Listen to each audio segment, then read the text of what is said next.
L'imposant siège de Dumont Investissement dominait l'horizon du quartier d'affaires de la Défense, à Paris. Du 40e étage, Philippe Dumont observait la capitale qui semblait minuscule sous ses pieds. À 45 ans, il avait bâti l'un des plus grands conglomérats d'Europe. Ses affaires s'étendaient de l'immobilier à la haute technologie, avec des filiales sur 3 continents. Le ciel s'empourprait, annonçant la fin de journée. Mais pour Philippe, elle était loin d'être terminée. Son agenda incluait encore une vidéoconférence avec des investisseurs japonais et la révision des contrats pour une nouvelle acquisition. Sa montre de luxe affichait 18h45, une heure à laquelle la plupart des employés avaient déjà quitté le bureau. Un coup discret à la porte en verre trempé interrompit ses pensées. « Excusez-moi, Monsieur Dumont, j'ai préparé les présentations pour la réunion avec les Japonais et j'ai ajusté quelques points qui pourraient poser question. » Marie Lambert entra d'un pas silencieux, comme à son habitude. En 10 ans en tant que sa secrétaire exécutive, elle n'avait jamais eu besoin d'élever la voix ou de montrer le moindre signe de fatigue. Ses cheveux bruns, toujours impeccablement ramassés en un chignon discret, et son tailleur bleu marine impeccable faisaient partie de son identité professionnelle autant que sa légendaire efficacité. « Merci, Marie. Je ne sais pas comment vous faites pour tout anticiper. » répondit Philippe sans détourner le regard de l'écran de son ordinateur. « Je ne fais que mon travail, monsieur, » répondit-elle avec un sourire contenu, posant sur le bureau une pochette de documents méticuleusement organisés. « J'ai aussi apporté votre café comme vous l'aimez et mis de côté vos cachets pour la migraine, au cas où vous en auriez besoin pendant la réunion. » Philippe leva enfin les yeux. Marie savait que les négociations avec les Japonais avaient tendance à déclencher ces crises de maux de tête. Comme toujours, elle avait pensé à tout. « Vous restez pour la vidéoconférence ?» demanda-t-il, connaissant d'avance la réponse. « Bien sûr, monsieur. Je prendrai des notes et enverrai les rapports dès que nous aurons fini. » C'était toujours ainsi. En 10 ans, Marie n'avait jamais refusé de travailler tard, le week-end ou les jours fériés. Elle n'avait jamais demandé de congé pour des raisons familiales ou était arrivée avec des cernes sous les yeux à cause d'une mauvaise nuit due à un enfant malade ou à des problèmes domestiques. Pour Philippe, c'était parfait. Il avait clairement signifié, dès le début, sa préférence pour les professionnels sans complications familiales.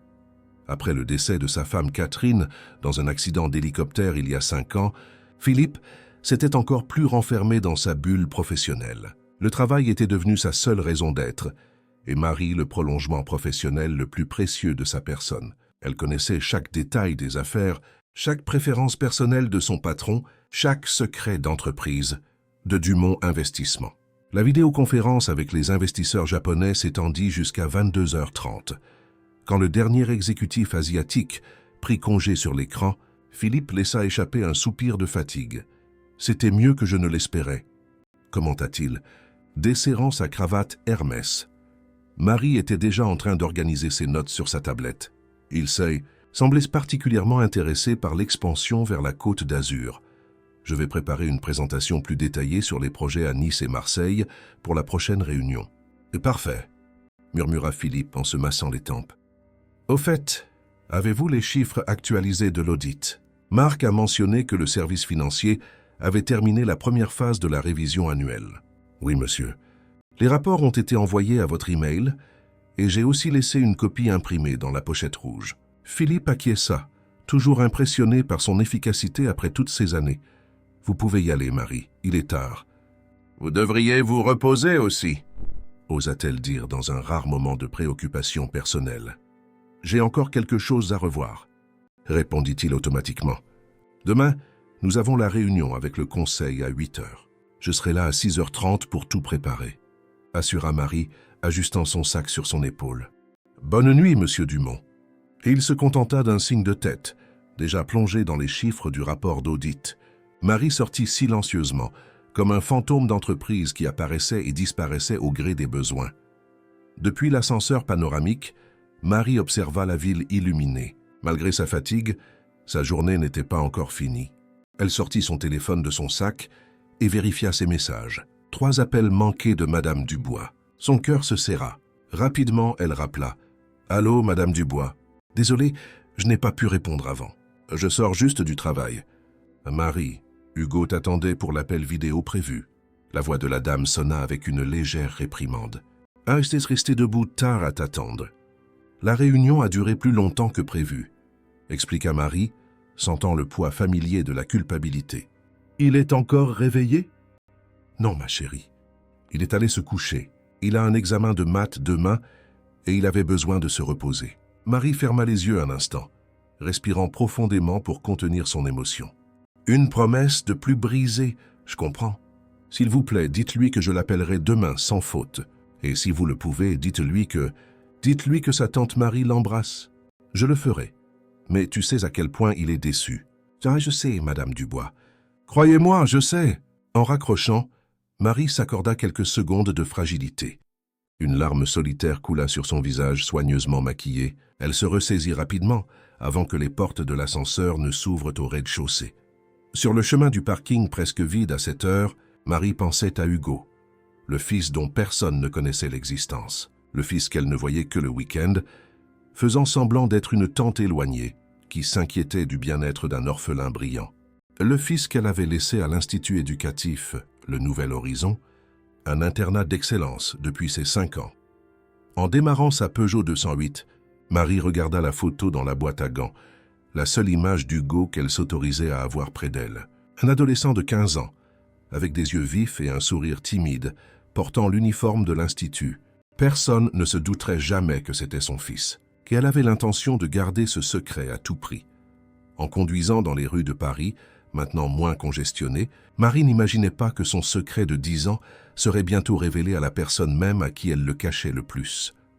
Le lendemain matin, Philippe arriva au bureau un peu après 7 heures. Comme prévu, Marie était déjà là arrangeant méticuleusement la salle de réunion du conseil. Un plateau avec du café, de l'eau et des viennoiseries stratégiquement positionnées, des dossiers individuels pour chaque membre, le projecteur testé et fonctionnel. « Bonjour, Monsieur Dumont », le salua-t-elle en le voyant devant la porte. « Tout est prêt pour la réunion. J'ai aussi préparé un résumé des points les plus controversés, au cas où vous en auriez besoin. » Philippe acquiesça, observant l'efficacité habituelle de sa secrétaire. Il portait un costume gris anthracite sur mesure qui s'accordait parfaitement à son expression sévère. À 45 ans, les cheveux poivre et sel aux tempes et les quelques rides sur son visage accentuaient son air d'autorité. « Merci. Marie, je viens de recevoir un message de Marc me demandant une réunion privée après le conseil. Il semble qu'ils aient trouvé quelque chose d'inhabituel lors de l'audit. » Marie garda une expression neutre, mais un observateur attentif aurait remarqué le léger raidissement de ses épaules. « Une irrégularité grave ?» demanda-t-elle d'une voix maîtrisée. Il n'a pas précisé. Il a juste dit qu'il avait besoin de mon attention personnelle pour une affaire délicate. La réunion du conseil se déroula comme d'habitude. Des discussions animées sur de nouvelles acquisitions, des analyses de performances trimestrielles et des débats sur les stratégies d'expansion internationale. Marie resta discrète dans un coin de la pièce, prenant des notes et fournissant occasionnellement des données lorsque cela lui était demandé. Personne ne remettait en question sa présence à ces réunions confidentielles. Elle était pratiquement le prolongement de Philippe, sa mémoire institutionnelle vivante. Quand le dernier membre du conseil quitta la pièce, Marc, le directeur financier de Dumont Investissement, entra avec un dossier noir sous le bras. Un homme méticuleux de 52 ans, Marc était connu pour son obsession des détails et son inflexibilité en matière de procédure. « Marie, pouvez-vous nous laisser ?» demanda Philippe, remarquant l'expression sérieuse du directeur financier. « Bien sûr, je serai dans mon bureau si vous avez besoin de quelque chose. » Dès que la porte se referma, Marc ouvrit le dossier sur la table. « Philippe, lors de l'audit des avantages sociaux, nous avons trouvé un schéma inhabituel dans les paiements d'une employée. » Il poussa une feuille de calcul imprimée vers Philippe. Marie Lambert effectue des virements mensuels importants vers une institution appelée l'Institut éducatif, le Nouvel Horizon. Des montants qui représentent près de 70% de son salaire net. Philippe fronça les sourcils, analysant les chiffres surlignés en jaune dans la feuille de calcul. Et pourquoi cela me concernerait-il? Les employés peuvent faire ce qu'ils veulent de leur salaire. Dans des circonstances normales, oui, concéda Marc, ajustant ses lunettes à monture fine. Fast it, Tony.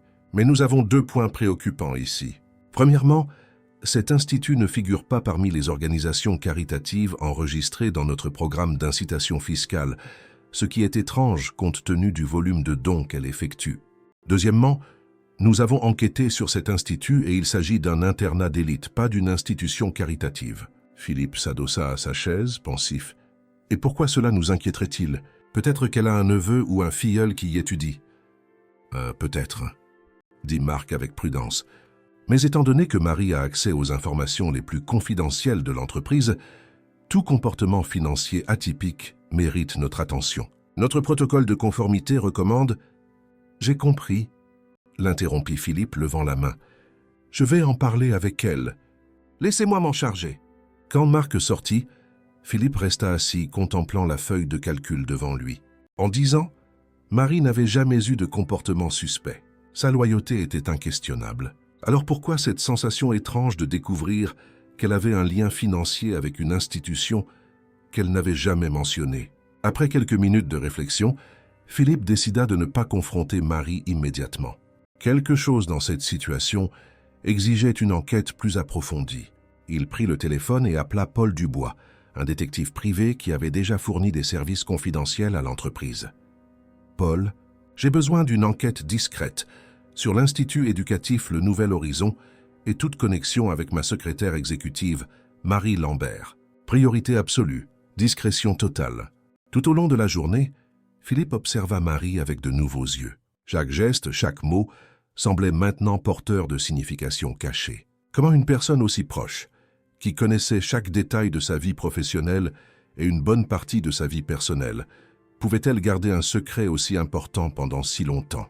Dans l'après-midi, alors qu'il revoyait des contrats dans son bureau, Philippe tenta de la sonder indirectement.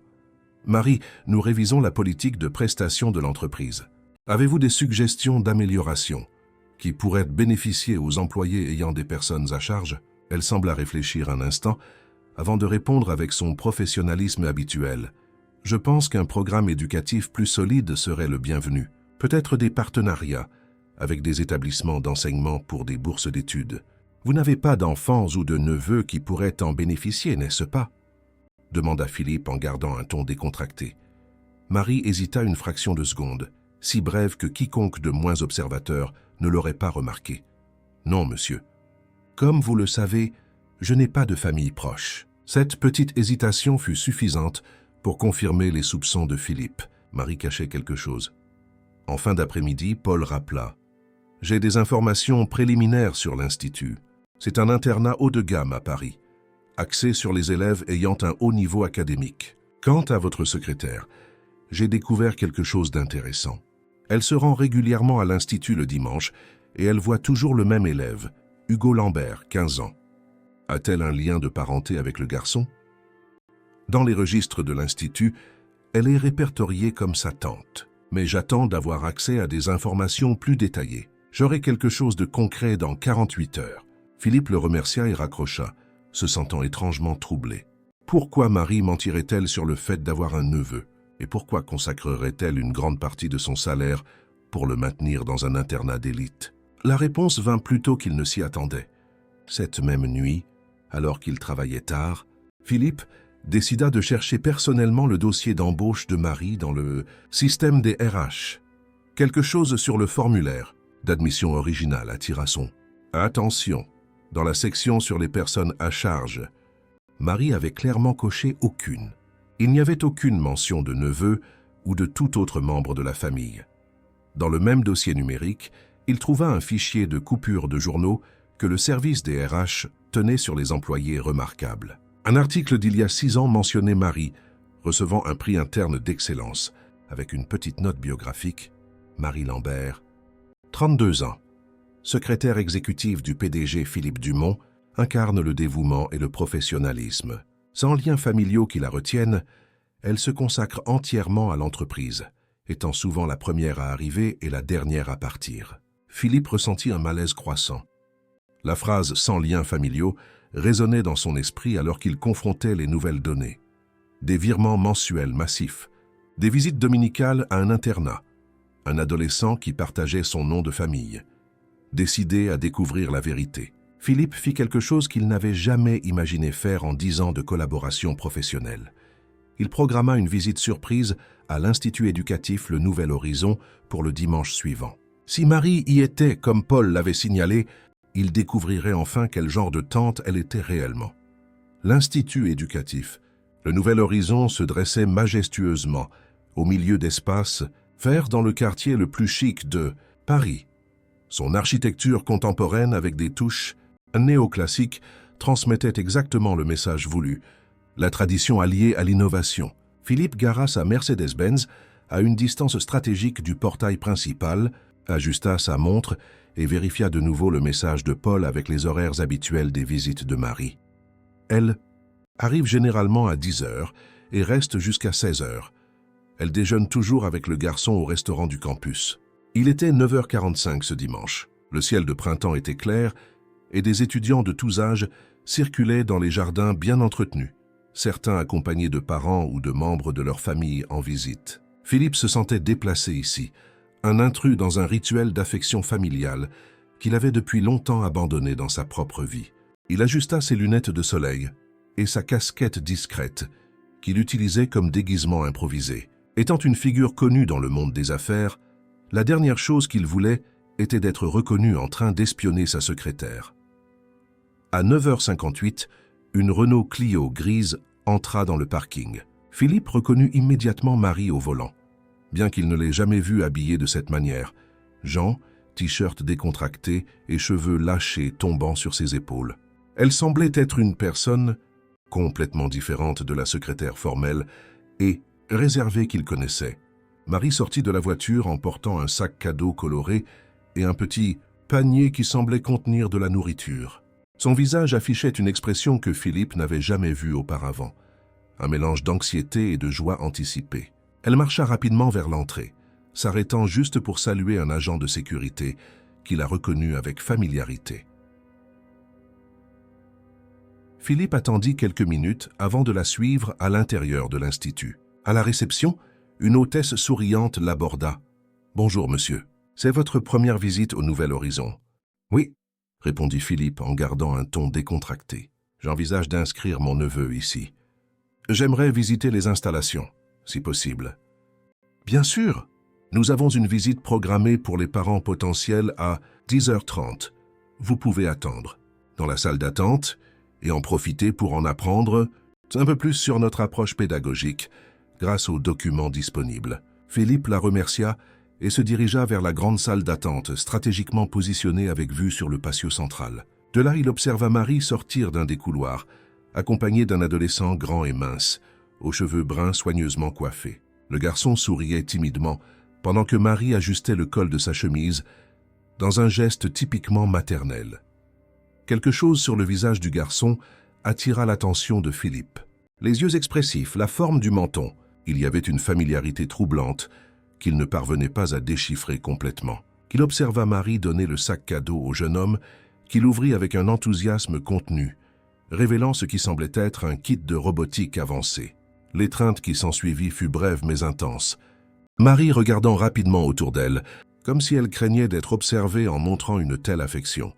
Philippe ressentit une pointe de culpabilité d'avoir envahi un moment aussi privé, mais sa curiosité professionnelle l'emporta.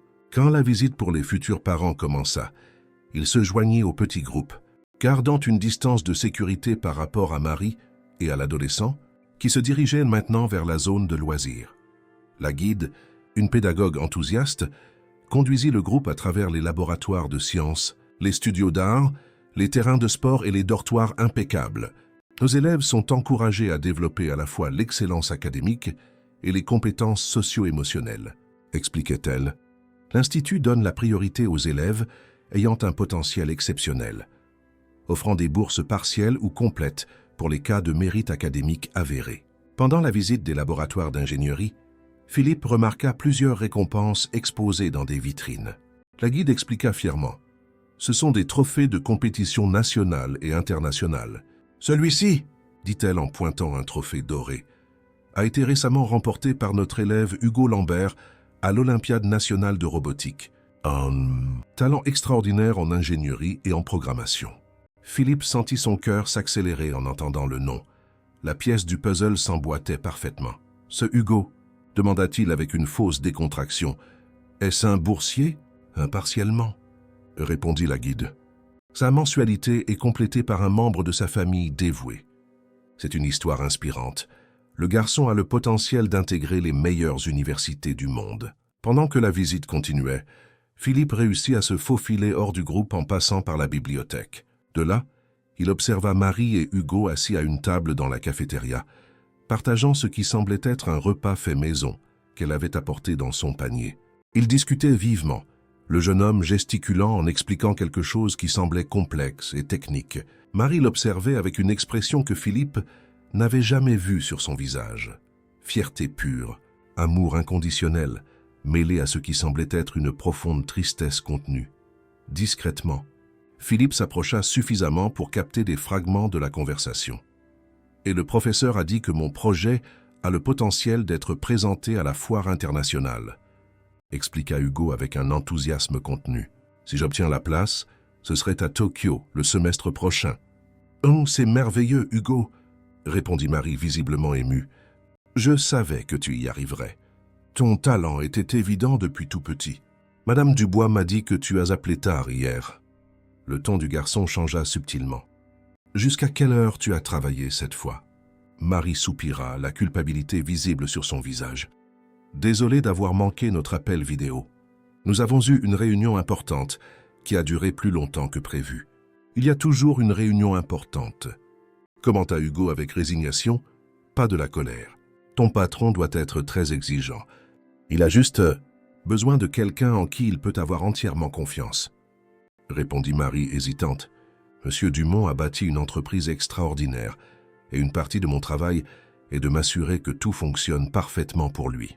Parfois, j'ai l'impression que tu te soucies plus de son travail que de moi. » murmura Hugo, baissant les yeux vers son assiette. Philippe sentit comme un coup de poing dans le ventre en entendant ces mots. La douleur sur le visage de Marie était palpable alors qu'elle tendait la main pour toucher le bras de l'adolescent. « Hugo, tu es la personne la plus importante dans ma vie. Tout ce que je fais, chaque minute supplémentaire au bureau, chaque week-end sacrifié, tout est pour toi, pour m'assurer que tu aies les meilleures opportunités. Alors pourquoi on ne peut pas vivre ensemble comme une famille normale? Pourquoi je dois faire semblant que tu es ma tante quand tu me rends visite? Pourquoi je ne peux même pas porter ton nom de famille officiellement ?» La voix du garçon tremblait légèrement d'émotion contenue. Marie regarda nerveusement autour d'elle avant de répondre à voix basse. « C'est compliqué. Hugo, je promets qu'un jour je t'expliquerai tout. Pour l'instant, j'ai besoin que tu me fasses confiance quand je te dis que c'est le mieux pour nous deux. » Philippe s'éloigna, se sentant soudain comme un intrus dans un drame personnel dont il n'aurait jamais dû être témoin. Les implications de ce qu'il venait d'entendre étaient accablantes. Hugo n'était pas le neveu de Marie, c'était son fils. Un fils qu'elle avait gardé secret pendant 10 ans, le voyant seulement le dimanche, faisant semblant d'être une tante, tout cela pour garder son emploi. En rentrant à Paris, Philippe luttait avec des sentiments contradictoires. Une partie de lui se sentait trahie par le mensonge de longue date de sa plus fidèle employée. Une autre partie, cependant, se confrontait à une vérité inconfortable. C'était sa politique inflexible sur les employés sans complications familiales qui avait forcé Marie à cette double vie de sacrifice. Les mots d'Hugo résonnaient dans son esprit. « Ton patron doit être très exigeant. » Était-ce ainsi qu'il était perçu? Comme un tyran d'entreprise qui forçait ses subordonnés à choisir entre la famille et la carrière. La réponse le dérangeait plus qu'il ne l'aurait voulu. Le lundi, il observerait Marie avec des yeux complètement nouveaux, cherchant des signes de la mère dévouée derrière la façade professionnelle parfaite qu'elle avait maintenue pendant une décennie. La question qui le tourmentait le plus n'était pas pourquoi Marie avait menti, mais depuis combien de temps lui-même était aveugle au sacrifice humain derrière sa légendaire efficacité. Le lundi, Philippe arriva au bureau plus tôt que d'habitude. Il avait besoin de temps seul pour digérer tout ce qu'il avait découvert la veille. Le bureau était encore vide, avec seulement la lumière douce du matin filtrant à travers les stores partiellement ouverts. Assis sur sa chaise de PDG, il contempla le bureau de Marie, visible à travers la porte en verre entrebâillée. Si organisé et impersonnel. Aucune photo, aucun objet personnel à part une petite plante qu'elle entretenait méticuleusement. Il comprenait maintenant la raison. Chaque objet personnel serait un risque, une possibilité de révéler le secret qu'elle gardait si jalousement.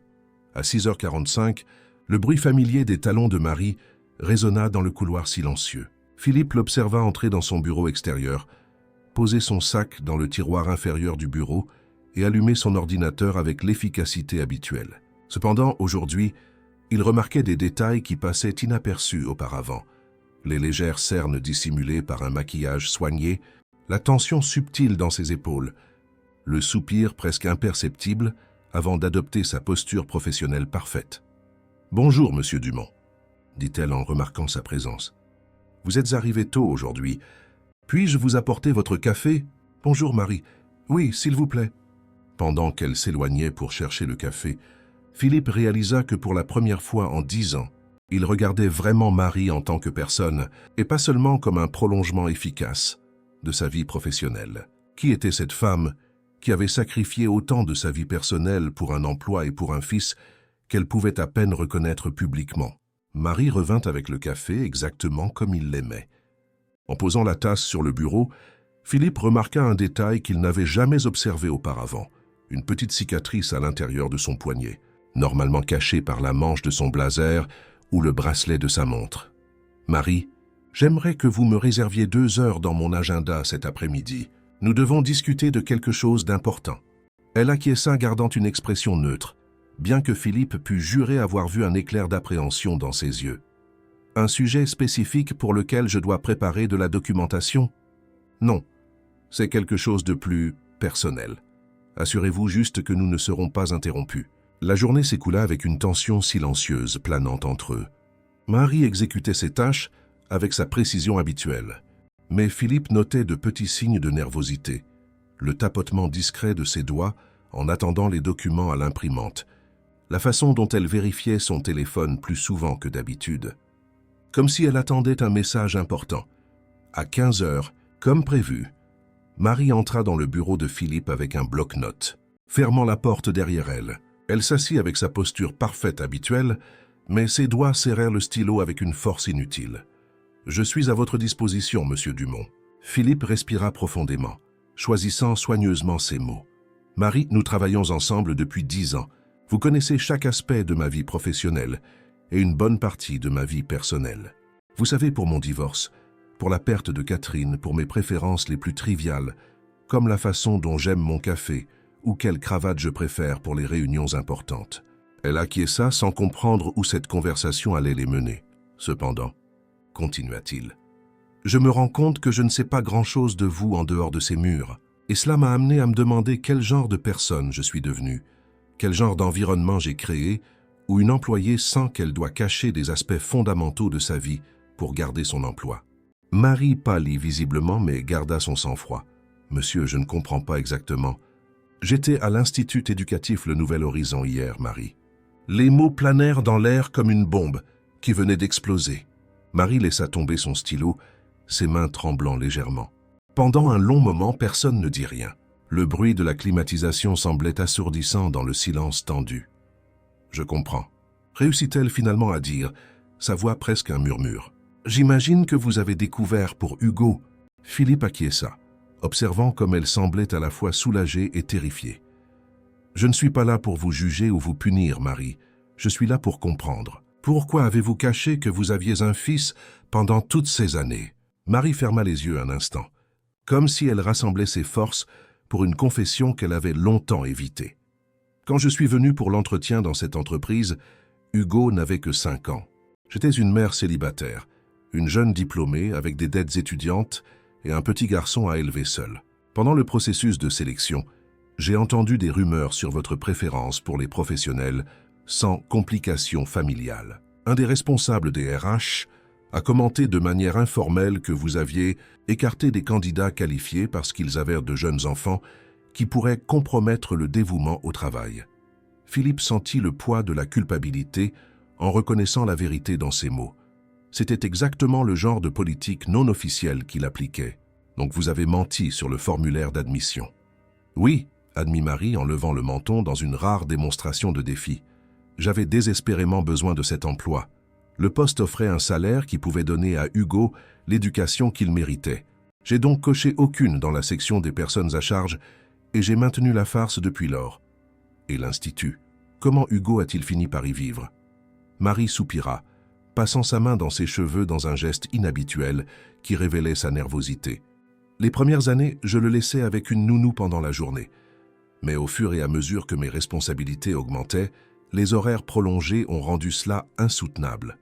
Aucune nounou n'acceptait de rester jusqu'à 22 heures ou 23 heures régulièrement. Les écoles normales n'offraient pas de structure pour un enfant de mère célibataire qui travaillait autant. Elle fit une pause, comme si elle revivait ces moments difficiles. Un jour, Hugo est tombé gravement malade avec une pneumonie. J'ai dû m'absenter du travail pendant 3 jours pour m'occuper de lui à l'hôpital. Vous vous en souvenez? Philippe fronça les sourcils, essayant de se souvenir. Vous aviez dit que vous aviez une intoxication alimentaire. Exactement.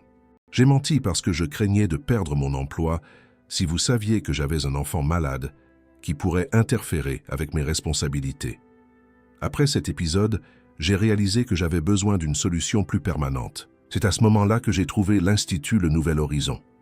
Et vous avez fait semblant d'être sa tante. Marie acquiesça, des larmes contenues brillant dans ses yeux. L'Institut a des règles strictes sur les visites fréquentes. Les parents peuvent visiter le week-end et participer activement à la vie scolaire de leurs enfants. Les autres parents ont un accès plus limité. J'ai inscrit Hugo comme orphelin, avec une tante comme responsable légale, moi. Ainsi, si quelqu'un de l'entreprise me voyait là-bas, je pouvais maintenir l'histoire que je rendais visite au fils d'une cousine décédée. Philippe sentit une vague de compassion mêlée de culpabilité en réalisant l'étendue du sacrifice que Marie avait fait. Et pourquoi avez-vous continué cette farce pendant si longtemps? Sûrement après quelques années de travail exemplaire, vous auriez pu révéler la vérité. Marie sourit tristement. Monsieur Dumont, vous n'avez jamais changé votre position sur les complications familiales. Il y a 3 ans, vous avez mis à l'écart Carla du service juridique quand elle est tombée enceinte et a eu besoin d'un congé maternité prolongé parce que le bébé était né prématuré. L'année dernière, vous avez refusé de promouvoir Jules de la comptabilité parce qu'il a demandé un horaire flexible pour s'occuper de son fils ayant des besoins spéciaux. Chaque exemple était comme une piqûre dans la conscience de Philippe. C'était vrai, il avait toujours valorisé la disponibilité totale avant tout. Et Hugo, comment gère-t-il cette situation? L'expression de Marie devint encore plus triste. Il souffre de mon absence, évidemment. Au début, c'était plus facile. Petit enfant, adaptable. Mais maintenant, en tant qu'adolescent, il pose des questions. Il veut savoir pourquoi il ne peut pas utiliser mon nom de famille officiellement, pourquoi on ne vit pas ensemble comme une famille normale, pourquoi je dois maintenir cette farce d'être seulement sa tante. Et son père? Marie se raidit, visiblement. Il n'est pas présent. Il ne l'a jamais été. Quand il a su pour la grossesse, il a simplement disparu. Hugo ne connaît pas son père et ne s'en soucie pas. Philippe se leva et se dirigea vers la fenêtre, observant Paris en contrebas. Pendant un instant, il pensa à Catherine et aux enfants qu'ils n'ont jamais eus. Comment aurait-il été en tant que père? Aurait-il été un père présent ou aurait-il sacrifié la relation familiale sur l'autel du succès d'entreprise, comme il l'avait fait avec son mariage? Hugo semble être un garçon extraordinaire, commenta-t-il, se tournant vers Marie. J'ai vu ses trophées à l'Institut. Robotique, n'est-ce pas? Pour la première fois dans cette conversation, un sourire sincère illumina le visage de Marie. Oui, il est brillant avec les machines et la programmation. Depuis tout petit, il démontait les jouets pour comprendre leur fonctionnement. À 12 ans, il montait déjà des robots de A à Z. Il rêve d'étudier l'ingénierie à l'école polytechnique. « Il vous ressemble », observa Philippe. Marie laissa échapper un rire doux. Presque pas, en fait. Physiquement, il ressemble beaucoup à son père. Mais la détermination et la persévérance, ça il l'a hérité de moi. Un silence confortable s'installa entre eux, comme si un poids invisible avait été enlevé. Marie posa enfin la question qui était dans son esprit depuis le début de la conversation. Que va-t-il se passer maintenant, monsieur Dumont? Vais-je être licencié pour avoir menti lors de mon embauche? Philippe la regarda pendant un long moment avant de répondre. Non, Marie. Ce qui va se passer maintenant, c'est que nous devons repenser beaucoup de choses. Moi en tant qu'employeur, en tant que personne, et vous en tant que mère qui mérite de voir son fils grandir sans avoir à vivre un mensonge. La conversation avec Marie transforma quelque chose de fondamental en Philippe. Dans les semaines qui suivirent, il se retrouva à observer son entreprise et ses employés avec une perspective complètement nouvelle. Il percevait maintenant les signes subtils de fatigue sur les visages des personnes qui partaient tard. Le soir, il remarquait les photos de famille cachées dans les tiroirs, révélées seulement dans des moments de solitude. Il voyait les regards anxieux sur les horloges lorsque les réunions s'étendaient au-delà de l'heure de la sortie des écoles. Son entreprise, qu'il avait toujours considérée comme un modèle d'efficacité et d'excellence, se révélait maintenant comme quelque chose de potentiellement toxique, un endroit où des personnes talentueuses cachaient des parties essentielles de qui elles étaient par peur d'être considérées comme moins dévouées. Un jeudi après-midi pluvieux, Philippe appela Marie pour une nouvelle conversation privée. Dans les 15 jours qui avaient suivi la révélation, ils avaient interagi professionnellement comme toujours, bien qu'avec une nouvelle couche de compréhension silencieuse entre eux. « Ça, Marie, j'aimerais rencontrer Hugo correctement », dit-il dès qu'elle s'assit dans le fauteuil devant son bureau. Pas comme un détective sous couverture, mais comme quelqu'un qui reconnaît sa valeur et la vôtre. Marie cligna des yeux, visiblement surprise par la demande. « Vous voulez rencontrer Hugo? Pourquoi? » « Parce qu'il est important pour vous, et parce que, après tout ce que j'ai découvert, je crois que j'ai une dette à payer. » Marie semblait incertaine, une rare démonstration de vulnérabilité dans son comportement toujours contrôlé. « Je ne sais pas si c'est une bonne idée, monsieur Dumont. Hugo est sensible à notre situation. Il a déjà du mal à comprendre pourquoi je garde ma maternité secrète, s'il découvre que mon patron connaît la vérité. »« Et si je n'étais pas votre patron ?» l'interrompit doucement Philippe. « Et si j'étais juste quelqu'un qui admire son travail en robotique et veut le connaître en tant que personne ?» Marie considéra la proposition, se mordant légèrement la lèvre inférieure, un geste que Philippe n'avait jamais remarqué auparavant. « Ce dimanche, c'est l'anniversaire d'Hugo, » dit-elle finalement. « Il aura 16 ans. Je vais l'emmener déjeuner en dehors de l'Institut, ce que nous nous permettons rarement en raison du risque d'être vus ensemble en public, peut-être. Peut-être pourriez-vous vous joindre à nous. » « Ce serait un honneur, » répondit Philippe avec sincérité. « Et Marie, quand nous ne serons pas dans un contexte professionnel, pourriez-vous m'appeler simplement Philippe ?» Elle sourit, timidement, comme si elle testait une nouvelle configuration dans leur relation. « Je vais essayer, Philippe. » Le dimanche, Philippe arriva au restaurant Le Bistrot de la Tour à Paris, 15 minutes avant l'heure convenue. Il avait soigneusement choisi un cadeau, un kit avancé de développement d'intelligence artificielle, quelque chose qui, il l'imaginait, intéresserait un jeune talentueux en robotique. Habillé de manière décontractée, sans l'austérité habituelle de ses costumes coûteux, il semblait plus jeune et plus accessible. Marie arriva ponctuellement avec Hugo. L'adolescent semblait nerveux et intrigué, se demandant clairement pourquoi sa mère, qui avait toujours été si prudente avec son secret, le présentait à un inconnu. « Toi, Hugo, voici Philippe Dumont », le présenta Marie avec une formalité qui trahissait sa nervosité. « C'est un ami qui s'intéresse à la technologie et voulait te rencontrer après que j'ai mentionné ton projet de robotique. » Philippe tendit la main percevant le regard analytique du garçon, intelligent et légèrement méfiant. « Enchanté de vous rencontrer, Hugo. Votre tas. Votre mère m'a parlé de vos projets. J'ai été impressionné. » L'adolescent écarquilla les yeux, regardant rapidement Marie. « Tu lui as dit ? Il sait que tu es ma mère ?»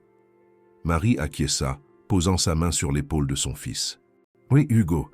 Philippe est la première personne de mon travail à qui j'ai dit la vérité. » Ils s'assirent tous les trois, naviguant dans le malaise initial de la situation inhabituelle.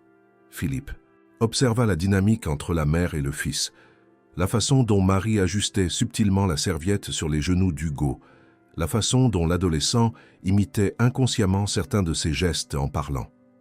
Il y avait des liens invisibles entre eux que même 10 ans de séparation forcée n'avaient pas réussi à rompre. Progressivement, au fur et à mesure que le déjeuner avançait, Hugo commença à se détendre. Quand Philippe mentionna son intérêt sincère pour l'ingénierie et l'innovation technologique, l'adolescent s'anima visiblement. « Je travaille sur un projet de prothèse robotique à faible coût », expliqua Hugo les yeux brillants d'enthousiasme. « L'idée est de créer des membres artificiels accessibles aux enfants en croissance, en utilisant l'impression 3D et des composants recyclés d'appareils électroniques jetés. »« Oh, c'est extraordinaire !» répondit Philippe, véritablement impressionné. « Il y a un énorme potentiel social dans cette application. » Hugo s'est toujours préoccupé de l'impact social de la technologie, commenta Marie avec une fierté maternelle évidente.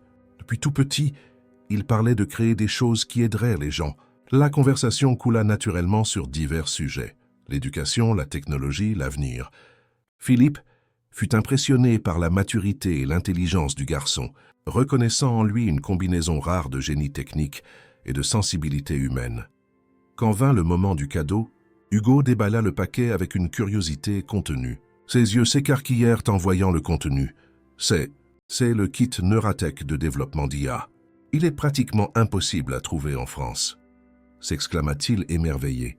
J'ai pensé qu'il pourrait être utile pour vos projets, commenta Philippe avec décontraction, bien qu'il se sente intérieurement étrangement satisfait de la réaction enthousiaste du garçon. Marie observa l'interaction avec une expression complexe, de la gratitude mêlée à une subtile préoccupation. Pendant qu'ils savourèrent le dessert, Hugo posa finalement la question qui était clairement dans son esprit depuis le début. « Alors, vous êtes le patron de ma mère ? Le célèbre monsieur Dumont qui exige toujours qu'elle travaille tard ?» Marie s'étouffa légèrement avec son café, mais Philippe se contenta de sourire. « C'est bien moi. Et je dois admettre que je n'ai pas été le meilleur des patrons ces dernières années. Pourquoi elle a dû faire semblant que je n'existais pas ?» La question directe, typique de l'honnêteté adolescente, planait sur la table comme un lourd nuage. Philippe regarda Marie, demandant silencieusement la permission de répondre avec sincérité. Elle acquiesça légèrement. « Parce que j'ai créé un environnement de travail où les gens ayant une famille étaient considérés comme moins dévoués, » admit Philippe, sentant le poids de ses propres mots. « C'était une terrible erreur de ma part, basée sur mes propres insécurités et mes blessures personnelles. » Hugo l'étudia un instant, avec une intensité surprenante pour quelqu'un de si jeune. « Et maintenant ? Maintenant que vous êtes au courant pour moi, ma mère va perdre son emploi. »« Ah, Hugo !» la réprimanda doucement Marie. « Non, Marie, c'est une question valide, » intervint Philippe. « Hugo, non seulement votre mère ne perdra pas son emploi, mais je suis en train de repenser toute la culture de l'entreprise à cause de ce que j'ai appris avec vous deux. Votre mère est la professionnelle la plus compétente que j'ai jamais rencontrée. Et le fait qu'elle soit une mère dévouée ne fait qu'augmenter mon admiration pour elle. » Le déjeuner se termina dans une atmosphère étonnamment légère. Quand ils se dirent au revoir sur le parking, Hugo surprit à la fois sa mère et Philippe, en tendant la main pour une poignée de main formelle. « Merci pour le cadeau et pour l'honnêteté, » dit l'adolescent. « Peut-être que vous n'êtes pas aussi terrible que je l'imaginais. » Marie rougit d'embarras, mais Philippe rit. « C'est le meilleur compliment que j'ai reçu depuis longtemps, Hugo. » Sur le chemin du retour à Paris, Philippe réfléchit à la rencontre.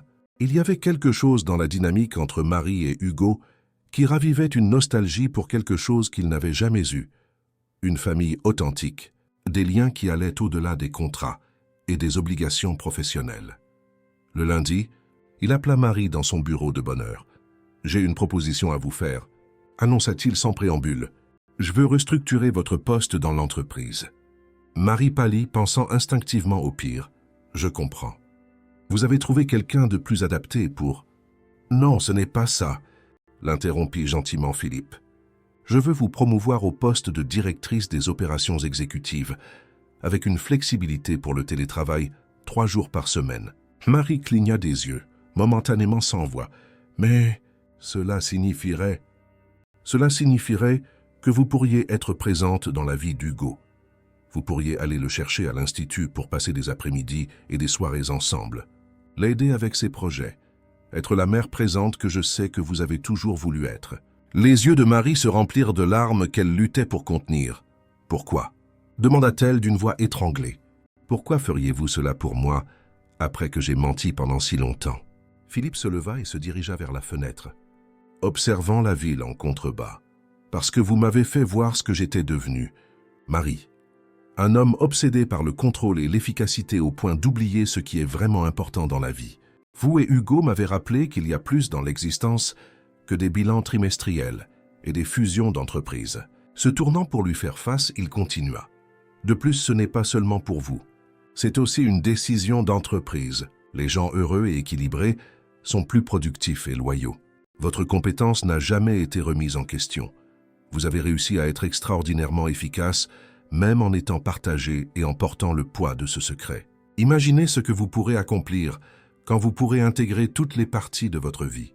Marie essuya discrètement une larme qui s'était échappée. « Et Hugo? Il pourrait quitter l'internat et vivre avec vous ?» « Absolument. Votre nouveau contrat d'avantages sociaux inclut une aide éducative. Dumont Investissement a des partenariats avec les meilleures écoles de Paris. » L'impact total de la proposition frappa enfin Marie, qui ne put plus retenir son émotion. Pour la première fois en 10 ans de collaboration professionnelle, Philippe vit Marie Lambert perdre son sang-froid, des larmes silencieuses coulant sur son visage. « Cela changerait tout, » murmura-t-elle. « Il était grand temps qu'il y ait des changements par ici, » répondit Philippe avec un sourire doux.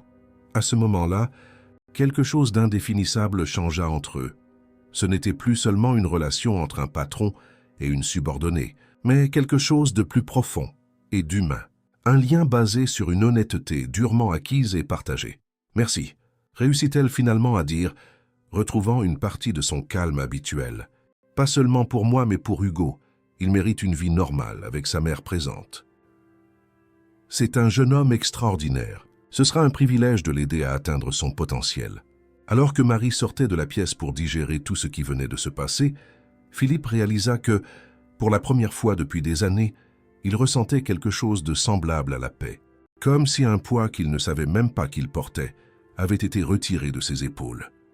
Les murs de verre de son empire d'entreprise semblaient moins froids et isolants maintenant.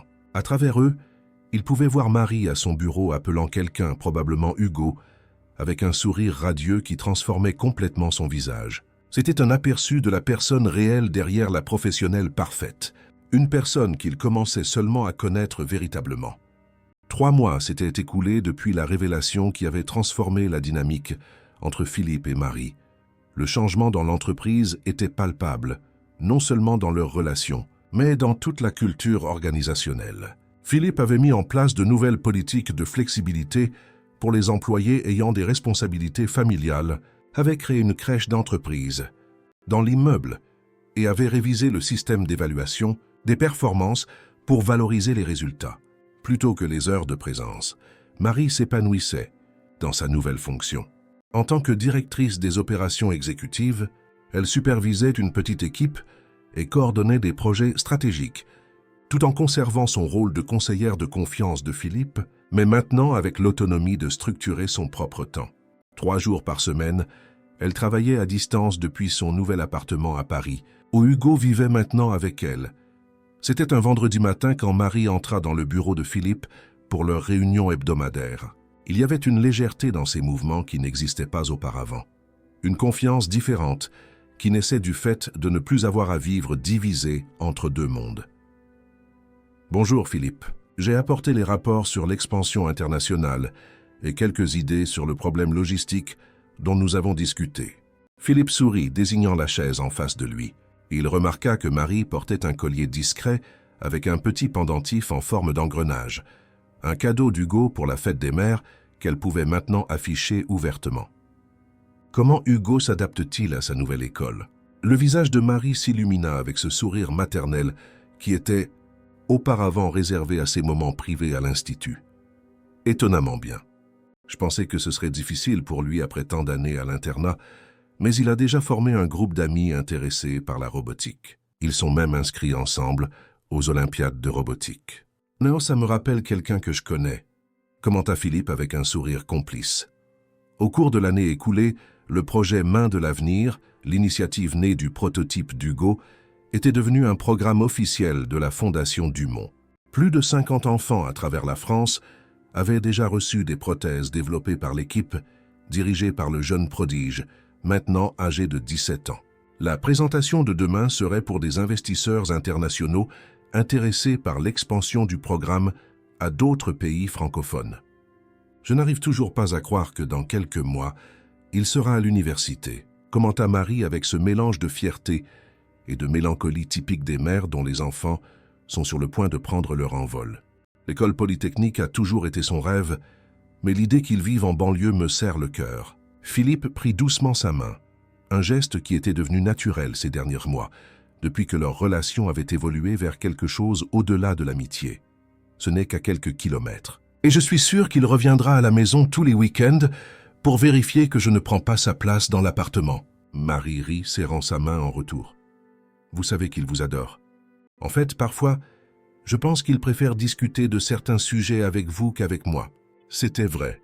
Au cours de l'année écoulée, Philippe était devenu une présence constante dans la vie d'Hugo. D'abord en tant que mentor du projet de prothèse, puis en tant qu'ami, et progressivement en tant que figure paternelle que l'adolescent n'avait jamais eue. C'était une relation qui avait surpris tout le monde, y compris eux-mêmes. Au loin, ils aperçurent Hugo s'approcher avec sa démarche énergique caractéristique. À 17 ans, il était plus grand que Philippe, avec le physique élancé de quelqu'un qui avait grandi trop vite. Il portait son sac à dos rempli de livres et l'ordinateur portable inséparable où il développait ses programmes. « Vous n'allez pas le croire », s'exclama-t-il, avant même d'arriver assez près pour une salutation appropriée. Monsieur Hiroshi Tanaka a confirmé sa présence à la présentation de demain. C'est pratiquement une légende en biomécanique robotique. Marie sourit à son fils, reconnaissant l'éclat d'excitation dans ses yeux. « C'est merveilleux, Hugo, mais on dirait que tu as besoin d'un café d'urgence. Quand as-tu dormi correctement pour la dernière fois ?»« Dormir est surestimé, maman, » répondit le jeune homme avec ce ton typiquement adolescent. « Philippe, pourrais-tu revoir ma présentation une dernière fois ? J'ai fait quelques modifications sur la partie concernant l'implémentation à grande échelle. »« Bien sûr, mais d'abord on va te nourrir correctement, » répondit Philippe, posant son bras sur les épaules du garçon. « Ta mère a raison, tu as l'air épuisé. » Ils marchèrent tous les trois jusqu'à un café voisin, une petite famille non conventionnelle, formée par les chemins inattendus de la vie. Pendant qu'Hugo dévorait un sandwich et expliquait avec enthousiasme les derniers ajustements du projet, Philippe observait Marie. 1 an plus tôt, elle n'aurait jamais imaginé qu'elle pourrait avoir cela, une carrière réussie, son fils à ses côtés et une relation basée sur le respect et la compréhension mutuelle. Alors, commenta Hugo entre 2 gorgées de jus, « Vous avez déjà décidé pour l'appartement ?» Marie et Philippe échangèrent des regards. Ces dernières semaines, ils avaient discuté de la possibilité d'emménager ensemble, une étape significative pour les deux. « Nous évaluons encore les options, » répondit Marie avec prudence. Traduction. Maman a peur qu'il soit trop tôt et Philippe attend avec impatience qu'elle se décide. Commenta Hugo avec la franchise brutale des adolescents. « Hugo !» la réprimanda doucement Marie, bien qu'un sourire jouait sur ses lèvres. « Quoi ? Je mens ?» Le jeune homme leva les sourcils de manière provocante. « Écoutez, je sais que techniquement je suis mineur pendant encore quelques mois, mais vous n'avez pas besoin de marcher sur des œufs autour de moi. Je suis parfaitement à l'aise avec vous deux ensemble. En fait, il hésita brièvement. Je pense que vous êtes faits l'un pour l'autre. » Philippe sentit une vague d'affection pour le garçon. À bien des égards, Hugo avait été le catalyseur de la transformation la plus significative de sa vie d'adulte. Grâce à lui, Philippe avait redécouvert des parties de lui-même qu'il croyait perdues à jamais, après la tragédie personnelle qui l'avait marqué. « Votre opinion compte beaucoup pour nous, Hugo, » dit Philippe sincèrement. « Et pour que ce soit clair, je n'attends pas avec impatience que votre mère se décide. Je respecte son temps, et qui est d'ailleurs géologique, » murmura Hugo avec un demi-sourire. Marie roula des yeux, mais son expression était de pur bonheur. Après le café, ils marchèrent à nouveau dans le parc, discutant des détails de la présentation du lendemain. Quand Hugo courut en avant pour saluer des amis de l'école qu'il avait aperçus, Philippe et Marie restèrent en arrière, marchant lentement, main dans la main. « Il a raison, vous savez, » commenta Marie doucement. « Je prends du temps pour prendre une décision évidente. » Philippe serra doucement sa main. Chacun à son rythme. « Marie, après avoir gardé un secret pendant 10 ans pour protéger votre fils, il est compréhensible que vous soyez prudente face aux grands changements. » Elle s'arrêta de marcher, se tournant pour lui faire face directement. « Ce n'est pas de la prudence, Philippe. C'est de la peur d'être trop heureuse, d'avoir enfin tout ce dont j'ai toujours rêvé et de tout perdre d'une manière ou d'une autre. » La vulnérabilité dans sa confession toucha profondément Philippe. C'était la vraie Marie, pas la secrétaire parfaite et imperturbable, mais une femme qui portait les cicatrices de batailles invisibles et avait toujours le courage de prendre un nouveau risque. « Je comprends cette peur, » répondit-il, touchant doucement son visage. « Pendant des années après avoir perdu Catherine, j'ai construit des murs autour de moi, convaincu que le succès professionnel était le seul objectif sûr. Vous et Hugo avez fait tomber ces murs, vous m'avez montré qu'il y a plus dans la vie que des feuilles de calcul et des contrats. Ça, c'est étonnant. Et si ça ne marche pas? Et si nous découvrons que nous fonctionnons mieux en tant que patron et employé, ou juste en tant qu'amis? Philippe sourit, reconnaissant dans ses doutes ses propres craintes. Nous ne connaissons pas l'avenir. Marie, ce que je sais, c'est que pour la première fois depuis de nombreuses années, je n'existe pas seulement, je vis. Et c'est grâce à vous et à Hugo. Elle sourit, ce sourire sincère qui le surprenait toujours par sa beauté désarmante. Qui aurait cru que le redoutable PDG Philippe Dumont deviendrait un homme aussi sage et patient? J'ai eu de bons professeurs, répondit-il, se penchant pour l'embrasser doucement. Le lendemain matin, l'auditorium de la Fondation Dumont était bondé pour la présentation du projet Main de l'avenir. Au premier rang, Marie observait fièrement, tandis qu'Hugo, portant un costume qui le faisait paraître plus vieux que ses 17 ans, présentait avec assurance les résultats du programme et les plans d'expansion. À côté d'elle, Philippe prenait occasionnellement des notes, mais il observait surtout le jeune homme avec une fierté paternelle indéniable. Quand Hugo démontra le fonctionnement de la prothèse la plus récente, aidé par une petite fille de 8 ans qui pouvait maintenant tenir un crayon pour la première fois, il y eut une vague d'applaudissements émus. « Il est incroyable !» murmura Philippe à Marie. « Il a votre détermination et votre intelligence, pas votre sens de la stratégie, » répondit-elle avec un sourire. « Cette partie sur le retour social sur investissement porte votre signature partout. » À la fin de la présentation, tandis que les investisseurs entouraient Hugo de questions et de félicitations, Philippe tira Marie dans un coin tranquille du hall. « J'ai pris une décision, » annonça-t-il avec un éclat déterminé dans les yeux. « Je vais réduire mon rôle exécutif dans l'entreprise. » Marie le fixa avec surprise. « Comment ça? Vous aimez Dumont Investissement. Vous avez tout bâti à partir de rien. »« C'est jeune, exactement. J'ai bâti une entreprise solide, avec une équipe compétente. Maintenant, je veux construire quelque chose de différent. Une vie qui ne soit pas seulement définie par des réalisations professionnelles. »« Et que feriez-vous » demanda-t-elle intriguée par ce changement inattendu. « Je me consacrerai davantage à la fondation en développant des programmes comme celui d'Hugo. Peut-être enseigner à l'université, partager des expériences avec de jeunes entrepreneurs. » Il fit une pause tenant ses mains. « Et surtout, je veux du temps pour nous, pour que nous construisions quelque chose ensemble, sans la dynamique de pouvoir d'une relation professionnelle qui complique les choses. » Marie l'étudia pendant un long moment, voyant la sincérité dans ses yeux. « Vous êtes sérieux ?»« Complètement. En fait, j'ai déjà discuté de la transition avec le conseil.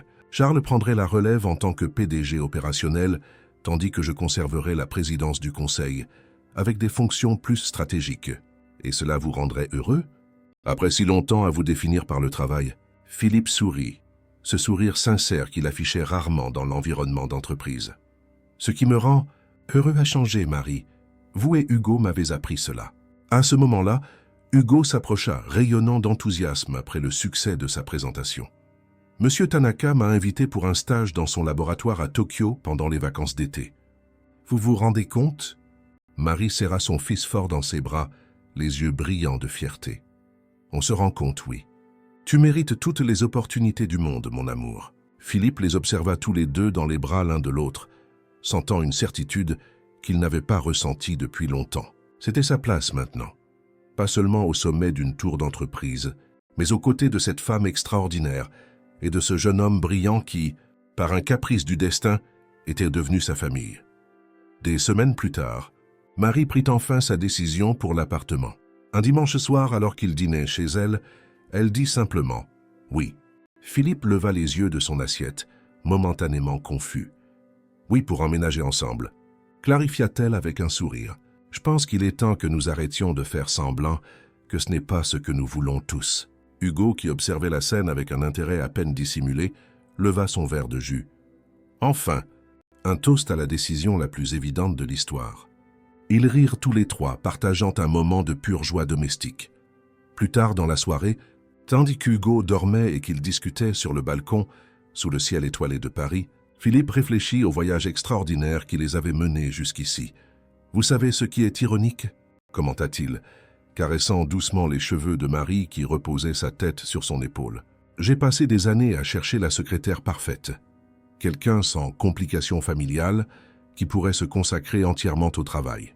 Et quand je vous ai finalement trouvé, j'ai découvert que les complications que vous cachiez étaient exactement ce qui donnait un sens à votre vie.